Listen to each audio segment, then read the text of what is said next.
Hello, and welcome to ImpactoAZ, a podcast dedicated to centering the Latinx voice on important issues of today. My name is Jonathan Higuera, and I'm your host. And today we have a very special show to bring you, in which we are here with friends, allies, and fellow professionals to talk about some of the issues of the day on our minds and in our hearts. So I'm going to let them introduce themselves, and then we're going to have a good show talking about issues like ICE, Homeland Security, AI and education, gerrymandering, and all we can fit into 45 minutes. So with that, I'm going to ask each member to tell us a little bit about themselves, and then we'll move into the topics. So eeny, meeny, miny, mo. Let's start with Arturo Flores. Tell us a little bit about who you are, where you're based, and so our audience will get a sense of that. What can I tell you? I'm from the Southwest, originally Arizona. I'm part of the migration pattern of farm workers, and finally settled in California, where my father was born. I've just been lucky enough to grown up in a really nice community where I was able to sort of have a sense of myself and grow up into who I am now. And lucky I've had opportunities to attend some of the major universities in the nation, so I can use it in my profession, which is I'm a school teacher. I've been at this for almost 36 years in all levels: high school, middle, elementary, even taught kindergarten 3 years. And now I'm in fifth grade here in Hayward, California. And I will add that you also are a Harvard alumnus. You Uh, got your master's in education at Harvard, went to UC Santa Barbara for your undergrad, and I met you when you were about on the cusp of becoming a principal of a bilingual school in Washington, D.C. So thank you for being on the show today. I know it's your first time, and I know it won't be the last. And uh, tell us a little bit about what's on your mind. I know you mentioned AI in education. Why don't you tell us what is it about that you're thinking of these days?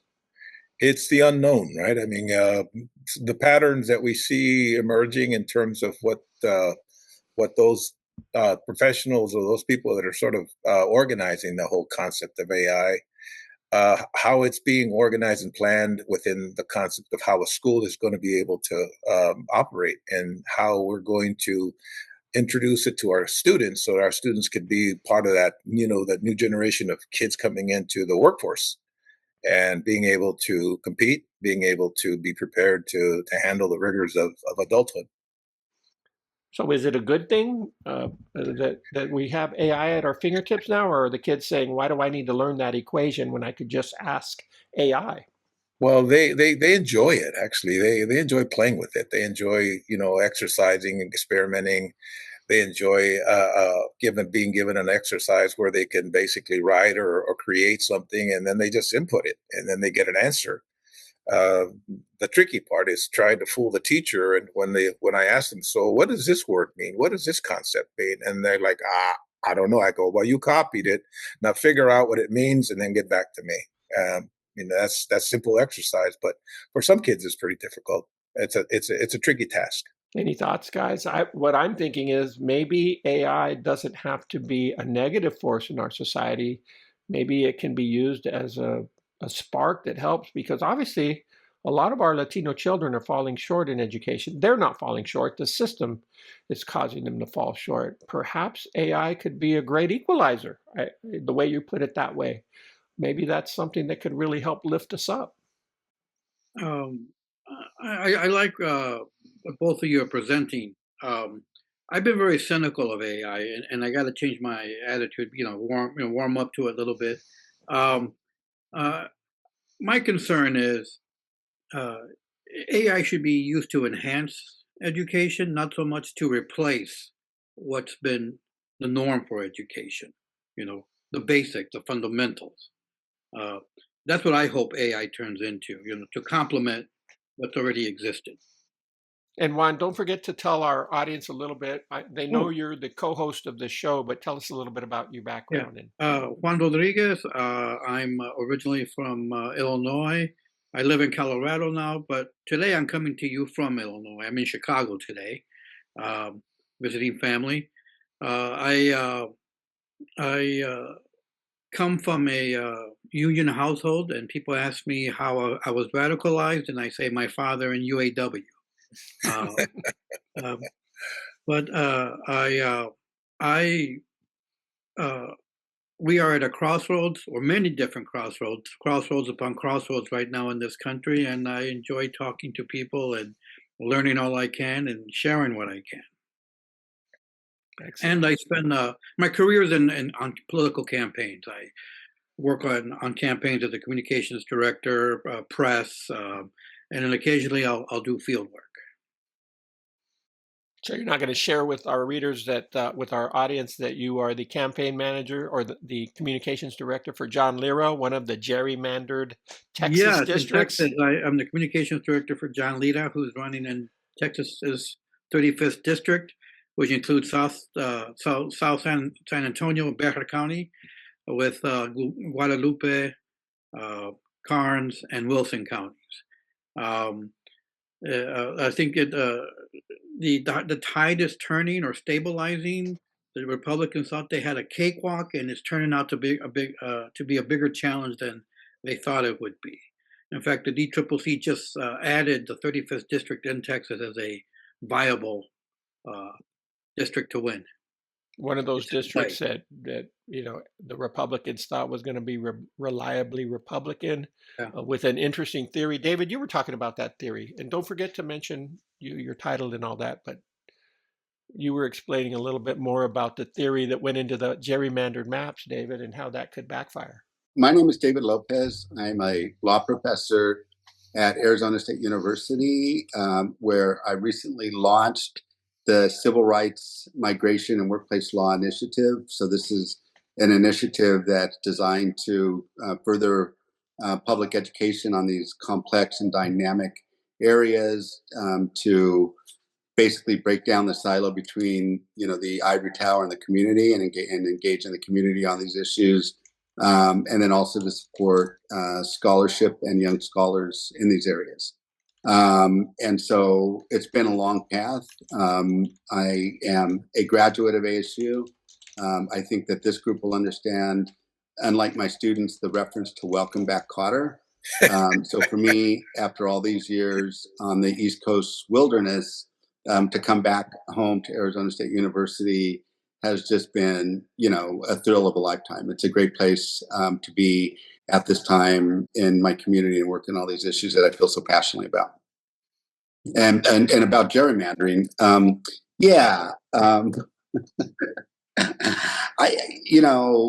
when I was when I was a little boy, I think all of us, went through this. But you'd be in your bed trying to fall asleep, and you'd see the shadows on the wall, and you'd get really worried about the shadows, right? And what's in the shadows, and was it La Llorona or the Chupacabra or a Cucuy? And your parents would always tell you, hey, they're just shadows. Everything's going to be okay, right?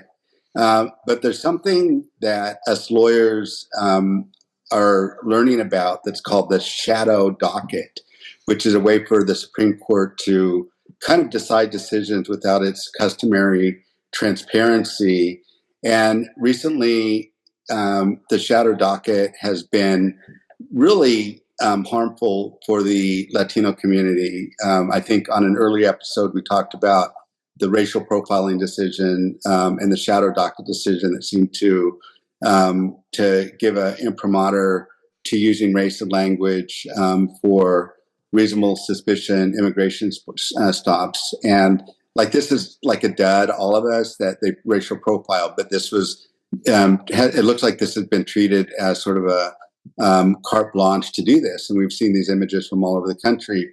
Then the other one where we were affected by the shadows is the recent decision dealing with Texas's gerrymandered districts. And I know that you and your viewers have talked about how Texas, at the insistence of the Trump administration, radically gerrymandered its political map. And this was challenged by MALDEF, really leading the charge, but many groups basically saying, look, what has happened is that they've gerrymandered it based on race, right? Based on racial considerations. Now, the Supreme Court has said, hey, you can gerrymander, to maximize Republican or Democratic for partisan reason. Bad decision in my opinion, but that's the decision. But the judge here below basically said, hey, there's direct evidence that they used race. They're what they're trying to do is they're trying to, remember we used to say black and brown against the town? Well, there were all these districts that they had that were black, brown districts.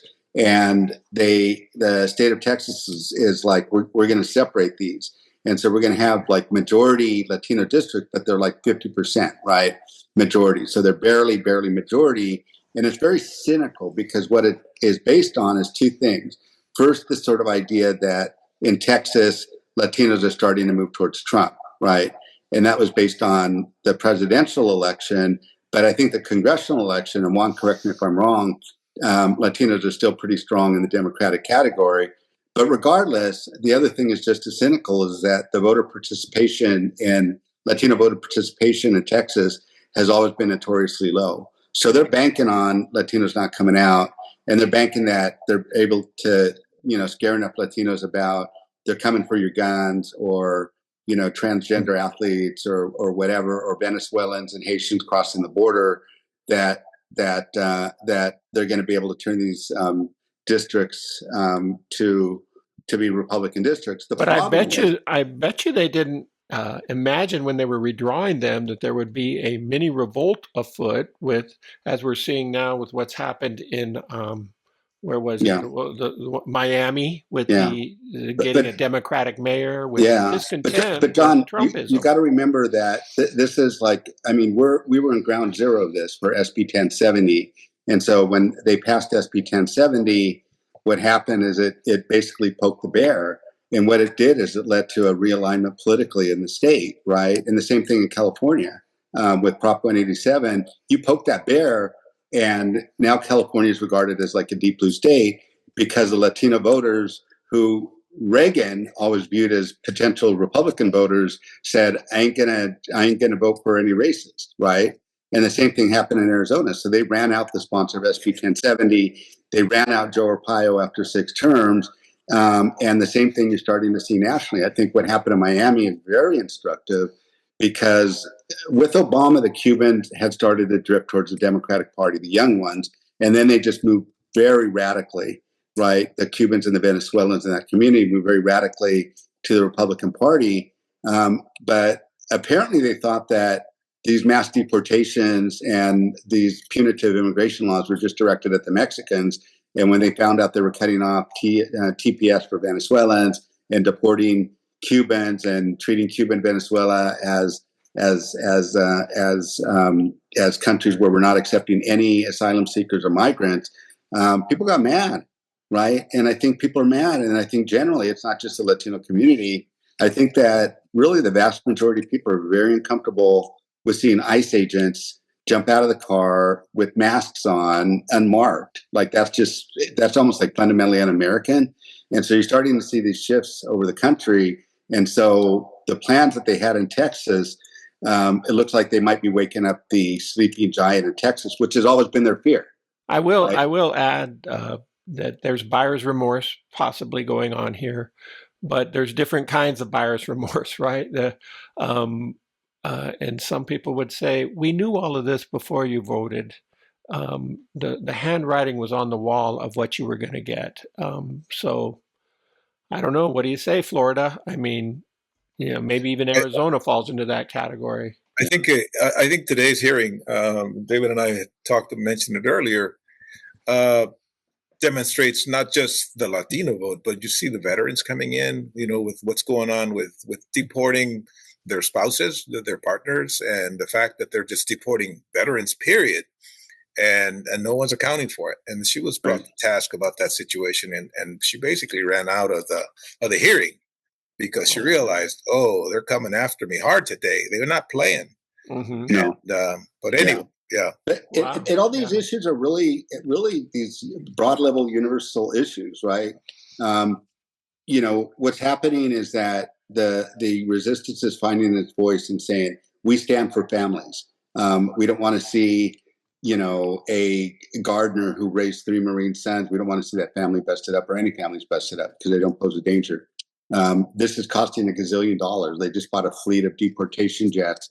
Hey, how can we afford to do that at a time when health insurance is a mess and housing? No young people can't afford to buy their own homes. Well, right? They can do it because they were allotted $175 billion budget. But brother, what I'm saying is that people are starting to wake up and say, hey, with $175 billion, you could fix the healthcare crisis. Yeah, right? You could start building affordable housing for young people so they can live out the American dream. Like there's a fiscal argument as well. There's obviously a faith-based argument. You saw in Chicago, the clergy starting to find its voice and come and speak out and say, wait a second, every faith tradition is against this type of antagonism towards the stranger. And across the board, I think the tide is really turning on a lot of this. And so of course, that's exacerbated by, a sluggish economy.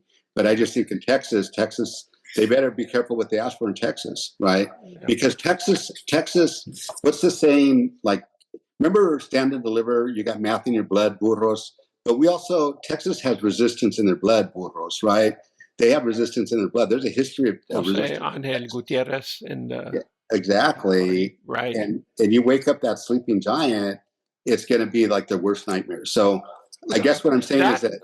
Go ahead, David. Finish. No, it's like at first I'm like, my parents lied to me about what lurks in the shadows, but maybe they did lie to me. Maybe they understood that once you peel away and look what's happening, there's nothing there. Right. Because now the genie in the bottle, some could argue, is out, and look at the damage that has been done already to our country.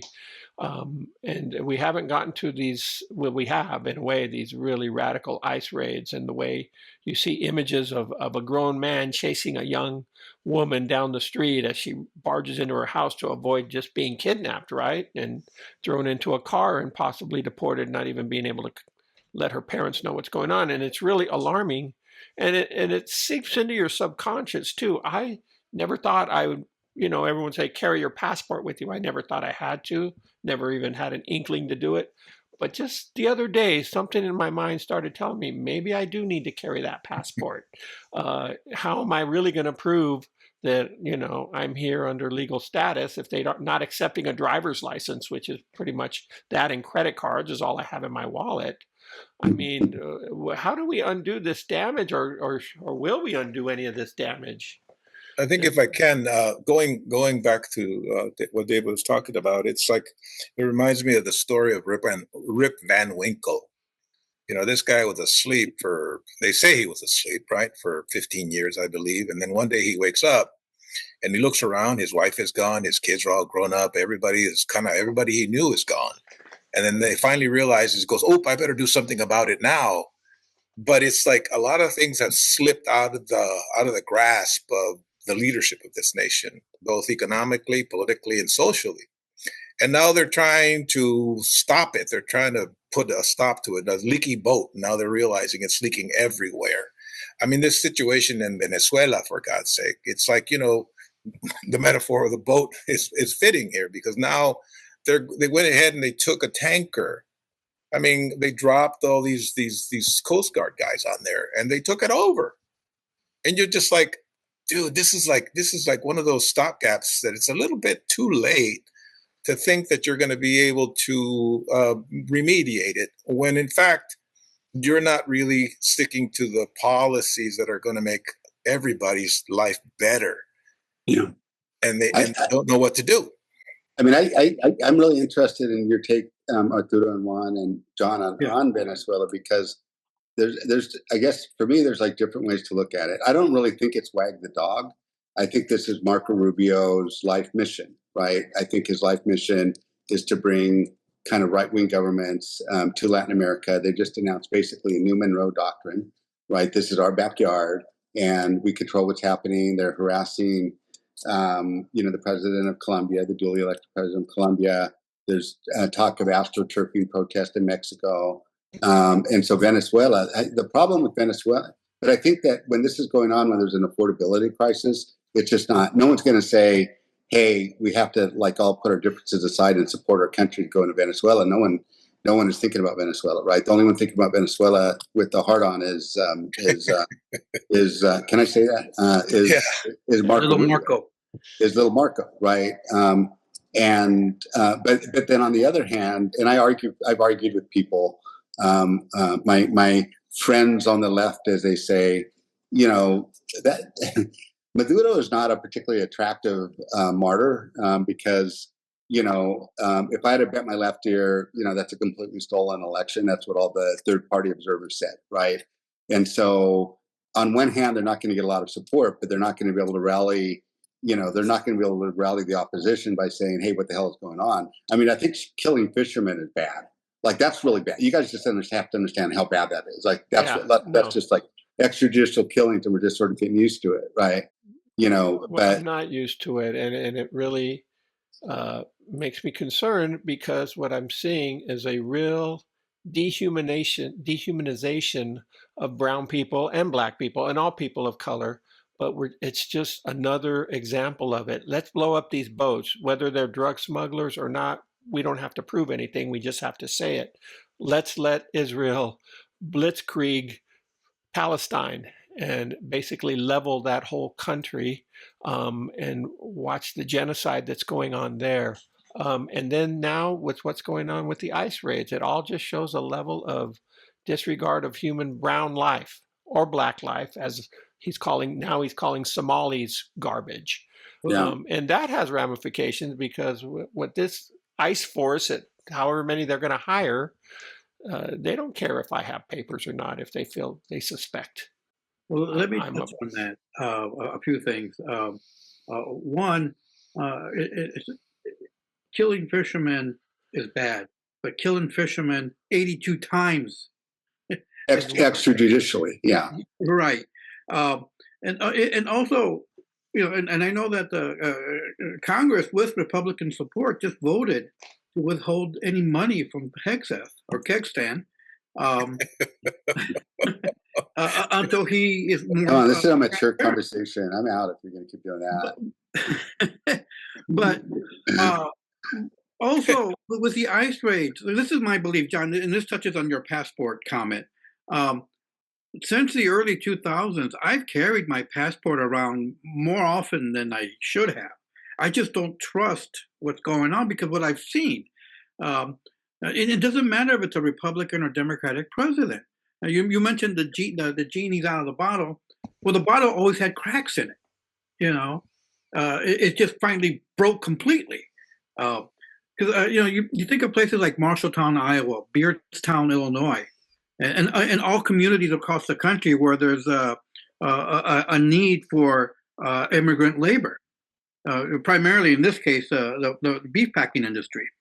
ICE has always rolled into those places constantly with violence and just dragging people away and without due process. People just disappearing people. This has been going on, and now it's just better funded, not better organized, but better funded, and it's been augmented in scope. Yeah, and I want to pick up on that too, Juan, because I remember the first time I met your wife, and we were in Washington D.C. and I was working in the Obama administration, and she's like, "What's it like to work for the Reporter in Chief?" Right, and that to me was like a really lesson I talk about how systems can kind of suck you up. Right. And my resignation over deportations in Obama, wouldn't have made a world of difference, right? But I think the whole point that is really important to remember is that Obama, we got into this mess in large part because of the Democrats. Because, John, you're like, hey, we knew this was going to happen. Yeah, they were over there with bloodlust saying mass deportations now, right? But I don't remember Kamala Harris. I don't remember her running mate. What's that guy called? I don't remember. I don't remember Waltz. The only thing I remember that in the debates is Waltz was like, well, we should just do this humanely, right? But no one spoke out over what was completely signaled, because I think the thing with Trump is that paradoxically, he's a liar and he tells the truth at the same time. Like he just puts the shit out there, right? He puts it out there that they were going to do this. And I guess for me, with this group, just to throw some red meat out there, it's like, at what point do you call this like ethnic cleansing, right? Because a lot of people have made comments about why you don't see, like, I lived in Boston. Remember, dude, like all those Boston, those are like visa overstays. The largest number of overstays are from Canada, right? Like Yep. you have Ireland. Asians. Like I'm living in Jersey City that has the largest Indian immigration population in the country, and a lot of them are undocumented. That there is, it seems like a special type of bloodlust for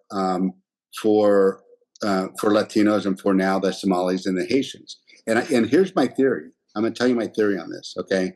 And my theory is what we were talking about earlier. My theory is Prop 187, and that I think there's been a determination made that that aside from the middle class Cubans or the Venezuelans, that most of the Latino immigrants who come here are working class. The ones that came from Salvador have strong labor backgrounds.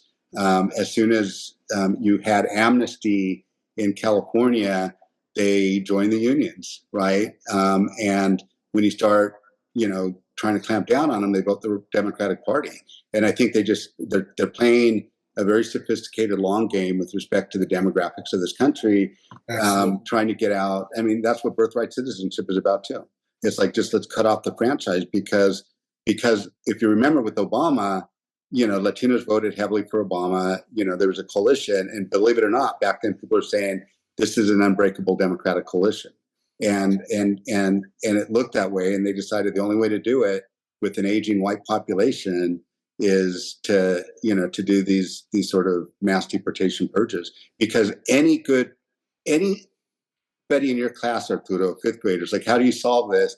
It's like, well, why don't you let the folks stay if they're working and paying taxes and have families? Like, that would be that would be cheaper, that would be more humane, that would be better. But they're not doing that. They'd rather break up. I think they're counting on now contracting workers now, because they can workers better, they can pay them less. Exploit them. They have nothing to say. If they complain, they get deported. I mean, that's the way also to break a union, right? I mean, unions have been breaking unions for a long time. Reagan did it, and Reagan not only broke unions, but he also, let's go back into the area of education. When the 60s came along, I think all of us are beneficiaries of those generous grants and those generous opportunities to attend university. Many drunken nights on those Pell Grants. They saw too many of us getting an education. They saw too many of us competing for real. And then they said, Reagan came in and said, okay, we're going to dismantle all those grants. We're going to dismantle all these opportunities. And now these kids are suffering from these crazy expensive educations, which it sort of kind of like discourages young people from going to get one. So therefore it diminishes the competition that we were at one time really providing. And so how did you dismantle people? By the same way they dismantled the Native American in this country. You dismantle their food sources, you dismantle their abilities to truly engage in competition, and therefore now they're deporting them in vast numbers. Why? Because again, 45% of all businesses in this country, as I understand, are being developed by immigrants. 45%. Mm-hmm. The new Main Street. And it's not new. And then if you start like putting the puzzle together, now there's this whole neonatal, what do you call them, trad wife movement, trying to up the birth rate at the same time. And, all of this is sort of like the long-term viability. But if I can, just to add to my conspiratorial thinking, my correct thinking, I meant, one more way is that J.D. Vance was supported by a man named Peter Thiel, who's like one of the most powerful tech titans in the country. And he's on the record in not believing in democracy. Like, he just doesn't believe in democracy.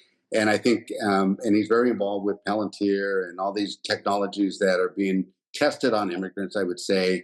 And he's a foreigner. Yeah, and he's a foreigner. He's a damn foreigner, damn it.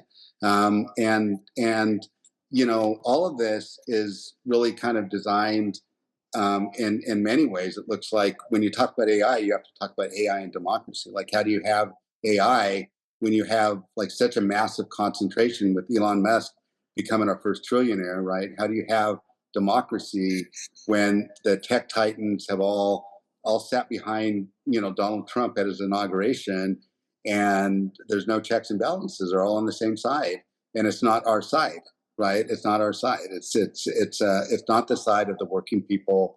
The idea that AI might displace working people, they don't really care. They'll just deport them, right? And the questions that you ask as an educator, Arturo, about educating people and making sure public education is an engine of opportunity are not really the questions they're probably asking in the Silicon Valley in large part. It's more about how can we expand our control politically and economically, right? And fighting for H-1B visas, right? Or the high-tech visas. So they don't have to draw from our own workforce, which isn't getting the training they may need to fill those jobs. I used to entertain the idea of, I'm a student of history. I wouldn't call myself an expert in it, but I see the ways and I see the patterns and I see things over time.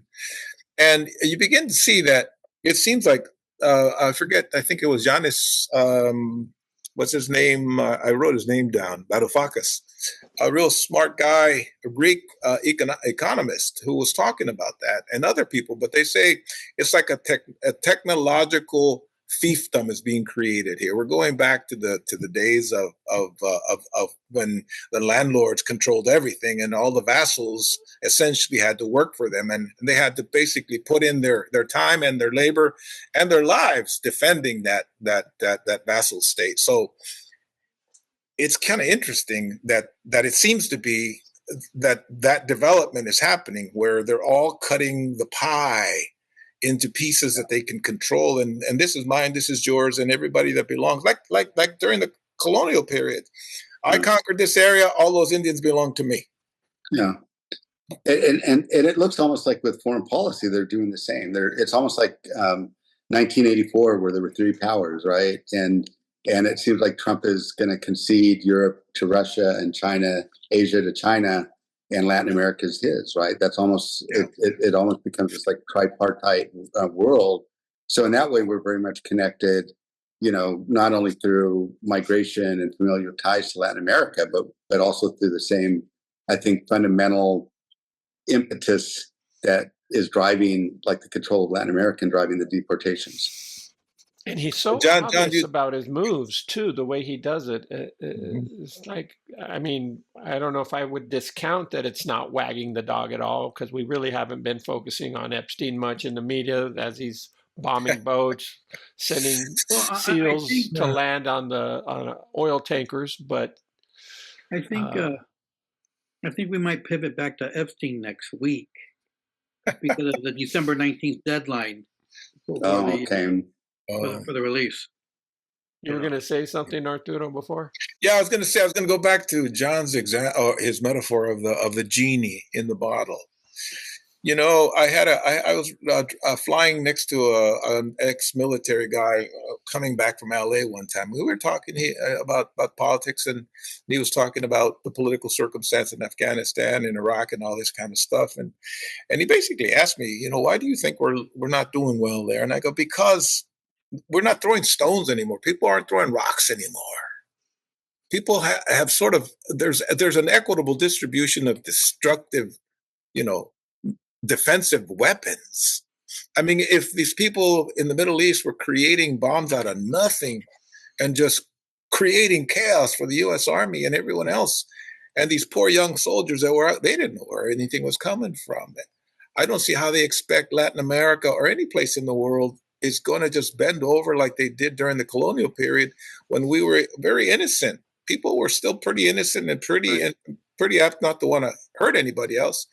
Things have changed. Yeah. And I don't think they're reading that anymore. And I think what we all need to do for our generation is we need to continuously document and reaffirm, the escalating levels of state violence, right? Because there's violence going on, right? When you tackle a pregnant woman and put her in detention and don't tell the family where she is, that's a state level of violence, right?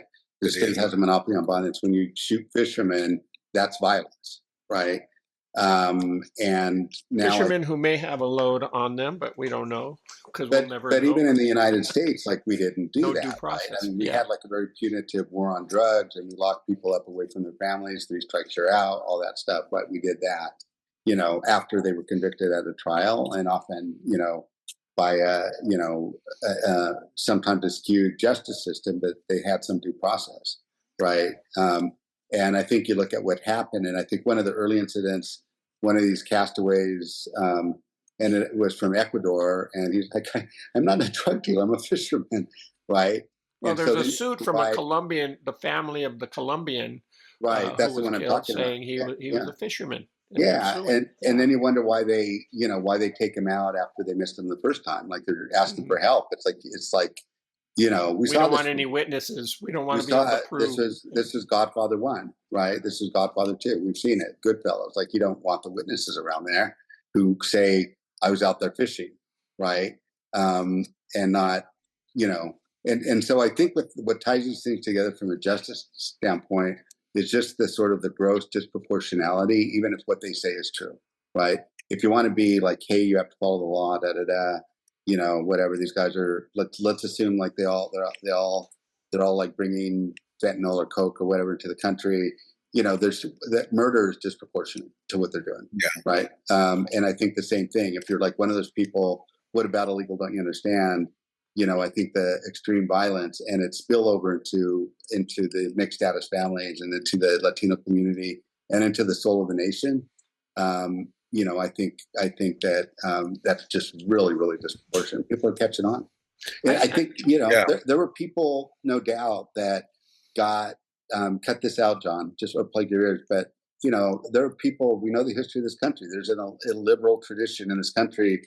And there are people that are sadistic and get boners to see people, people hurt and people suffering. That's why when they'd have lynching parties and they'd take the kids out for a picnic and watch some black guy get lynched, right?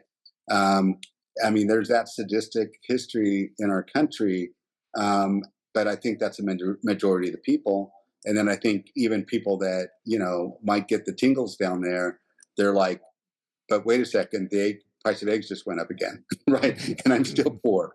And I thought things were going to get better, but these aren't better. I want actually my kids to have dreams too, right? But you know what, David, like you're saying, it's just interesting how this whole cabinet, how I just wonder, Juan, how they get vetted, right? How you vet somebody for an administration? It seems like loyalty. all vetted. It's not merit; it's loyalty. But it's more than loyalty. With this administration, Arturo, there's been very little vetting. In the past, you would be vetted up to your neck and beyond. Your family would be vetted for these cabinet positions. That hasn't been done. It's just like if Trump wants someone in, they do what they can to get him in. And but that's what I mean, though. It seems like they were vetted for cruelty. Yeah. And loyalty. Do you have that personality? Yeah. What's in your closet that I can possibly hold on you? Yeah. Well, there's stuff in the closet, and they still have made it through. Hegseth didn't, had a record on him that he should have never been head of the Department of Defense. But and we haven't even talked about Kristi Noem yet, have we? And her incompetence or her cruelty, really. Cruelty and incompetence. You know what I was thinking about her the other day? I would say her. Here's my law professor words, and her fucking mendacity, right? She's just a inveterate liar, and she does it with a straight face. It's amazing. She thinks her pretty face, if it ever was pretty, will get her through everything. It seems like maybe that's one thing I do. I think we all saw that Kilmar Abrego Garcia was freed by the judge today, but I've done presentations on that, and I love to do this whole, clip of her calling Kilmar Abrego Garcia a terrorist and a pedophile, right, and all sorts of things, and then I match it up with the judicial opinion, a federal judge who went through all of the evidence and basically says, and hammer them for saying all that stuff that's unsupported in the record, but also saying that to suggest he is involved in any gang is fanciful, and you have to add inference upon inference upon inference. But it doesn't stop them from going out and saying that, right? They just go out there and say that, and they're getting in trouble over and over again because they just blast these people publicly and ruin their reputations. I mean, can you imagine being called a pedophile and a terrorist? They're just trying to marry the war on terror. Hey, and, David, you remember when those people were trapped in the cave? I think it was in Vietnam or Indonesia. Yeah. And Elon Musk said, "I'm going to go dig them out. I'm going to go carve them." And then the other guy manages to save them without going to that extreme level. What did he call that guy? You remember what he called him, David? You remember, Juan? He called him a pedophile. He called him a pedophile. Yeah. Yeah. It's like, what's it? Where did he stole the headlines. He stole the headlines from Elon. Exactly. And he called him a pedophile. He called him a pedo. Yeah. He called him a pedo. I'm just where does that come from? Yeah. And I think we're all veterans here of going back in time, where this is a dark period in our history, right? This is we're at a precipice, I think, Arturo, you told me once. You think we could go one way or another and plunge into some even more darkness, or we fight and resist our way out of it. But really, how does it compare with the 70s or even the 80s, when we were being discriminated against and we didn't even know it sometimes, right? I remember thinking in the 70s, wow, we learned about the 60s. I'm glad I wasn't of that era, the Jim Crow era and segregation, but yet I didn't understand all the systemic things that were going on in the 70s that were holding my community back. The dropout rate, the tracking. I miss Vietnam, John. I miss Vietnam because they stopped it at the year I became a freshman. Mm-hmm. So that was the dark period for us, because we were being into Vietnam in large numbers, and we were being killed in large numbers. So it was a nice way of just using us for fodder, and then we come back and they'd say, okay, well, that's messed up. Just put them in prison. So how do those dark days I don't want to compare,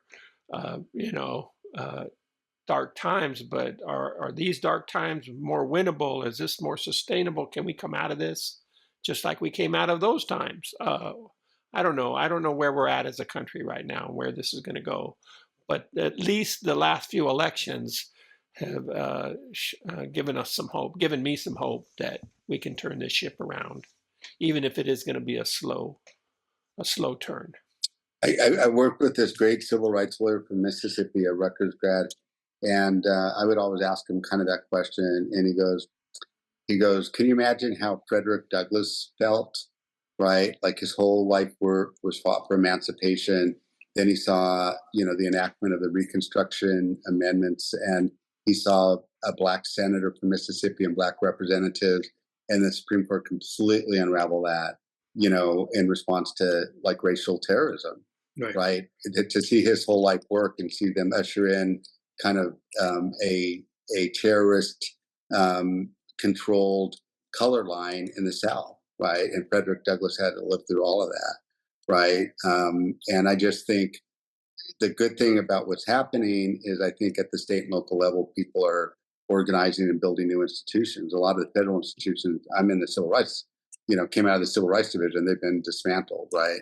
But people are building new institutions. They're doing mutual aid at the community level.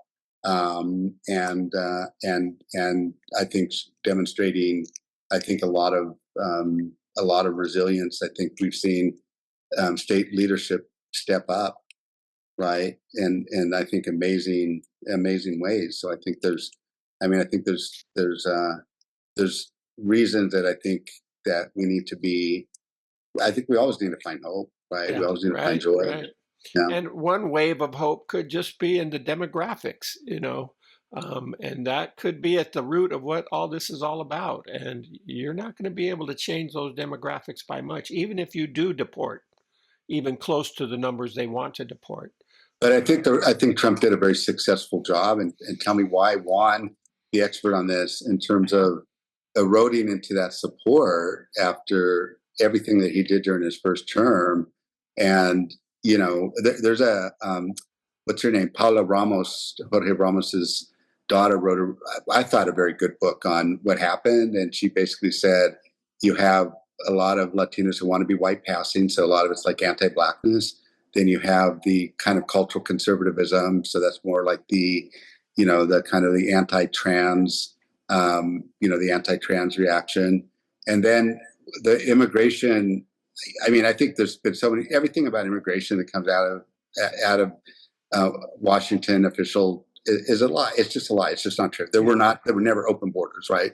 Biden is deporting, hundreds of thousands of people. They're not open borders. But I think that in some ways, the demographics of immigration in Texas, where you're seeing Venezuelans and you're seeing a lot of other people that are coming over, that may have had something to do with Texas. But what do you think happened, Juan? You're smarter than Paula Ramos. Maybe not. Pretty good book. It's good. I thought it was a good book. But yeah. Well, my family, my family history is on both sides of the border. In Coahuila, through Eagle Pass, Saltillo, Torreon, that whole area. I mean, Piedras Negras, Coahuila, Saltillo, on the Coahuila side, and on the U.S. side in Texas, Eagle Pass, Crystal City, and so on. And as far as I know, I mean, I spent a lot of my formative summers there, as a child and as a teenager, going back. And as far as I know, there's always been Border Patrol. There's always been a process to go back and forth. Mm-hmm. Even if, and back then, and even to this day, you could walk the bridge. Yeah. Pay your quarter, walk across from Eagle Pass into Piedras Negras and back. With fireworks. And there's always been a formal process of coming in and out. The only thing that was lacking nationally was a technology to watch the border, and we have that now. Thank you, all these tech companies that are doing the AI. Right? Yeah, and the thing with the tech companies is that they just want more profit. It's not enough that they monitor the border with their software and their cameras and anything that collects data and images. They want more, so they moved on to American citizens, and then they're going to go globally. They then they're going to cannibalize each the other. good of the country. Right. I mean, a lot of it is a lot of it has already been used in other places in the world, including in Gaza. Right? Mm-hmm. Like this is not technology that hasn't been used. China was probably first in China. I have taken candidates to the border, to Eagle Pass, and shown them what's going on, and there are no hordes coming over. Yeah, but here's the thing. I told you this because when I did my Eagle Pass, I went down there and it was the most unfree place I've ever felt in the United States, because you have National Guard on every corner, you have military, in the beautiful Shelby Park. Arturo, this is crazy. They had basically a International Brotherhood Park. So they built one in Negras and they built one in Shelby Park. But in Shelby Park, it's completely occupied by tanks and military. So the public in Eagle Pass can't use it. So when I went over to the other side, I can't remember the name of the park. It's a beautiful park in Piedras Negras. They were having a lowrider show, and 75% of those plates enjoying that park were Texas plates. Like you have to come from the United States to Mexico to have a day at the park with your family because it's occupied in Eagle Pass. Right. And that in Juarez, I don't know if Juarez still has it. Also, Juarez and De Paso. Yeah. They had that same. Well, Juarez had that beautiful movie where they would come and hug each other. Remember? Yes. Yeah. Well, also unique about Piedras Negras, it has what I believe to be the world's biggest Mexican flag. Mexican what? Mexican flag. Oh, wait.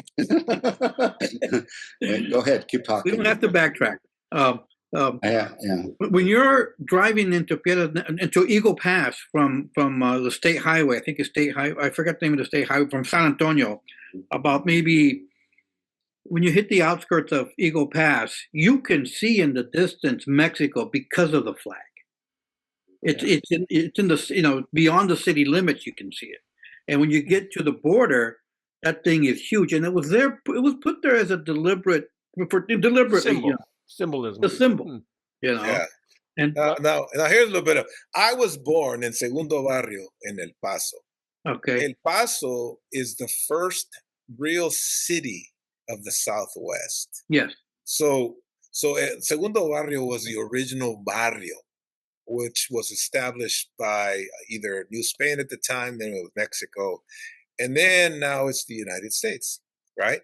So right, it's interesting that El Paso was the first puente, right? El primer lugar de cruzar, and yeah, so it's like it's really strange that in a town like that, most of the people, white and brown and black, they all speak Spanish.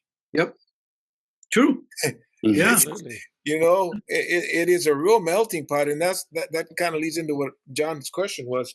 I see a real positive future, and I'll say this much because of polls, John. Juan, you know polls real well.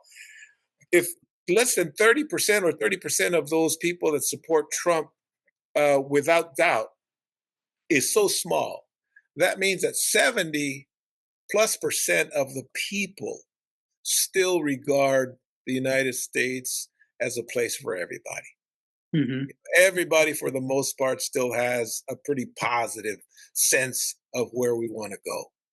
Now, how that gets sort of, managed is a question for Or our future leaders. manipulated, yeah, Yeah, yeah. which I think Trump somehow found a way to do that. And I bring this up, and this is going to be part of our closing comments because I think we're going to need to wrap this show up. But Trumpism is here. We're dealing with it. But I also think back to when we had a Congress that was so bought and paid for that the American people were really feeling left out. And this disgruntled part of America was looking for a place that was really going to really throw the bums out, so to speak. And I think Trump exploited that perfectly, and led people to believe that he was going to drain a swamp without them realizing that he was part of the swamp, and his swamp was even bigger. So, I mean, we can't romanticize where we were. I love that Obama had none of this baggage, and I even think Biden was a straight up kind of guy, even if he wasn't as active as he could have been in securing more rights for people. But so we're dealing with Trumpism now, but we can't. If we go back to letting Congress being ruled by special interests, lobbyists, and money, which we may very well do, we're probably going to have different cycles of this kind of stuff as people become disenchanted with what's going on. So with that, that's my last thought. If you guys want to make a quick final comment, and then we're going to wrap this up. I'll jump in then. I was just going to say one thing that we shouldn't sort of also leave out is it's the attitude that we're really sort of vying for teams. It's the sports mentality. It's the Joe Rogan mentality. It's the MMA mentality. This is where the programming of the young mind has gone, and I think that had a lot to do with the way this guy was elected. yeah. For me, Mike, I like to close with, we're going to survive this, and I can say that because everything that Project 2025 and the Trump cabinet and Trump himself, everything they wanted to do, they haven't done. They've struggled. They thought it was going to be a cakewalk. They didn't think there was going to be a pushback. They thought people were going to roll over, and the fact that we're still here and able to talk freely like this, except for David, I don't know what kind of repercussions he's under, but we just have to keep doing what we're doing. We can't stay silent. And as one of my favorite podcasters says, Bob Seska, he says, "Don't get happy. Keep working, and if something good happens, great, but don't get happy. Just keep working." And I believe in that. And like I said, if things are really bad, we wouldn't be on this call right now. Mm-hmm, mm-hmm. Hey, well, that calls for a shout out for YouTube, right? The democratization of media, where we don't have to wait for our local TV stations to call us and go on a community public affairs show. We're creating our own right here. Well, do you remember the slogan YouTube launched with? No, tell broadcast us. yourself. Something like that. Yeah. Arturo, you were the first one to tell me, don't wait. When I worked for newspapers and you always had to get your stories approved and vetted, I said, don't wait. We have the technology now to do it. You can start your own. I didn't take Yeah. up your advice then, but look at this many years later, we're doing it. So, And it's kind of fun that you did it like this, John, because that was it. You know, you get 3 or 4 people at one time to have a nice little discussion. It enriches, I think, the ideas and our abilities to at least get our different perspectives out there in a positive way. and with that, Mr. Lopez, bring us home. What are your final thoughts? Yeah, I mean, my thoughts are that, I mean, it's great. First of all, it's great to see all of you. I'm sorry that we can't call you the big happy anymore, John, like we used to, because Juan says that we can't be happy, or what? No, I'm just kidding. So you're always the big happy, so we have to move on to that. But I think in terms of opportunities, in terms of the next time we meet, I think that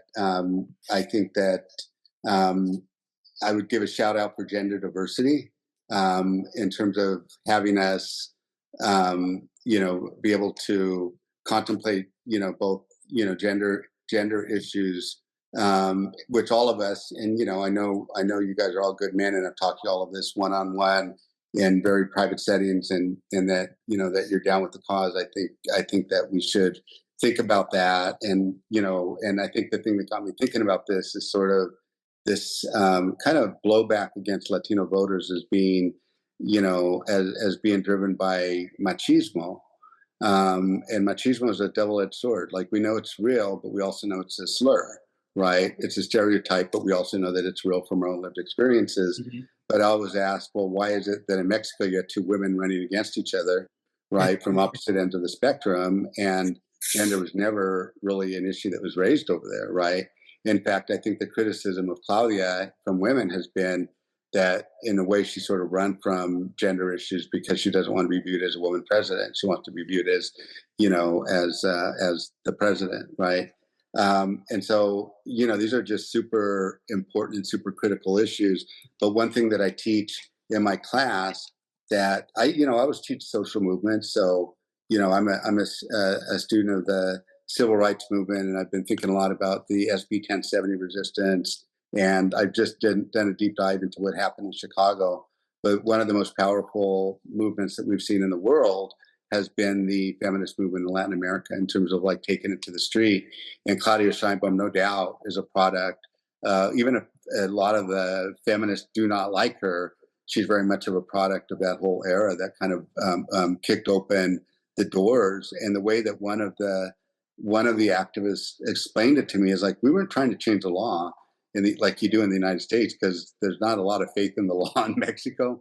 We're actually trying to change the culture, right? And I just think it's useful to think about how they've done that. And obviously you go to Mexico and people are like, oh, it's still sexist, and men are still pigs, or whatever. But I just think it's useful, to as a community, to uplift these issues for all of us. That's what I would say. Beautiful. I got 2 daughters, so our next show that we have amongst ourselves, we're going to find a woman or 2 to be on this show with us. In respect for that gender diversity. Yeah, I mean, I have one suggestion who could probably fit in really well, but you barely know her, but you'll like her. Okay, let's talk. And she's more conservative than all of us, so she'd be good. Oh wow, yeah, that would bring. No, but she's in Mexico. Says no, though. No, you both, you and Arturo know her, Ana Maria Salazar. Ana Maria Salazar. Yeah, you met her in DC. Okay. Like she's. Oh, Ana Maria, I remember Ana Maria. Yeah, she does these shows. She podcasts herself. So, and it'd be good to see Teresa Puente again. Yes, we'll call on him. And with that, I'd like to conclude this show. It's been great having you, gentlemen, caballeros. You have so much lived experience and just minds that are very creative, and our viewpoint is being shared. And that was the whole point of this podcast. So thank you for the space. Thank you, viewers, for watching this show. Saludos, camaradas. Impacto Arizona is brought to you once a week. We hope you like this content. If you do, please hit like and subscribe so we can continue bringing you this kind of content. Thank you very much, and have a good rest of your day.